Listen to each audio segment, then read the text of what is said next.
নমস্কার বন্ধুরা, বামস কিচেনে আজকে বানাচ্ছি ভাঙান মাছের ঝোল।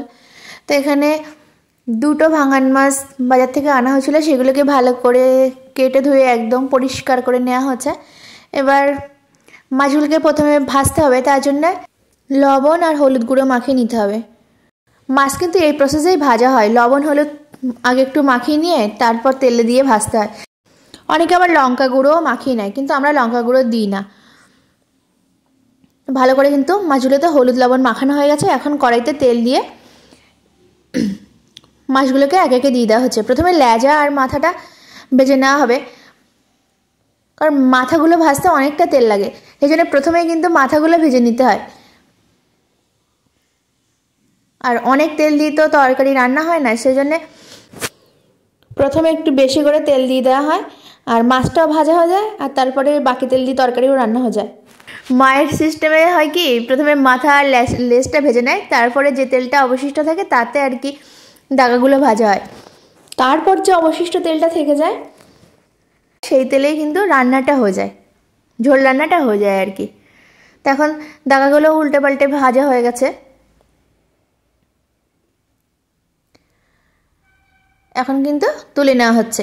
ভাঙান মাছের কিন্তু একটা আলাদা গন্ধ আছে, যেমন ইলিশ মাছের একরকম আলাদা গন্ধ, ভাঙান মাছেও তেমনি একটা সুন্দর গন্ধ বেরোয়।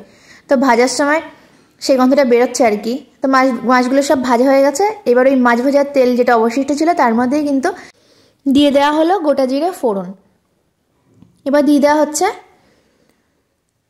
একটা বড় সাইজের পেঁয়াজ কুচি। আর পেঁয়াজ কুচিটা দিয়ে বেশ খানিকক্ষণ কিন্তু ভেজে নিতে হবে।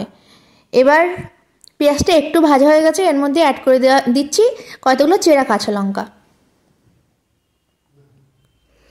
এবার কাঁচা লঙ্কাটা দিয়েও কিছুক্ষণ আমি ভেজে নিচ্ছি। এবার পেঁয়াজ আর লঙ্কা কিন্তু বেশ খানিকটা ভাজা হয়ে গেছে। এবার এর মধ্যে আগে থেকে কেটে রাখা আলু আর বেগুনগুলো অ্যাড করে দিলাম, দিয়ে ওই পেঁয়াজ আর লঙ্কার সাথে কিন্তু ভেজে নেব একেবারে।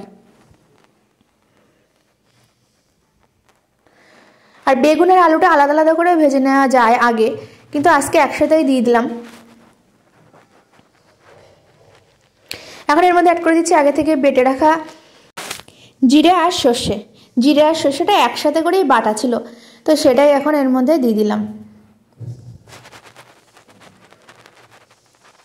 এবার একটু কিন্তু নাড়াচাড়া করে নিয়েই জল অ্যাড করে দিলাম।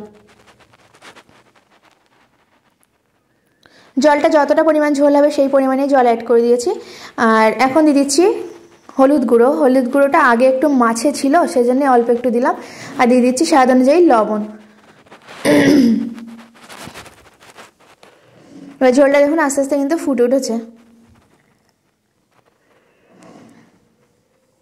বেশ খানিকক্ষণ এরকম হাই ফ্লেমে ফুটবে, তারপরে কিন্তু আমি ফ্লেমটা কমিয়ে দেব। ঝোলটা যেহেতু ফুটে উঠেছে সেজন্য মাছ ভাজাগুলো এখন অ্যাড করে দিলাম ঝোলের মধ্যে।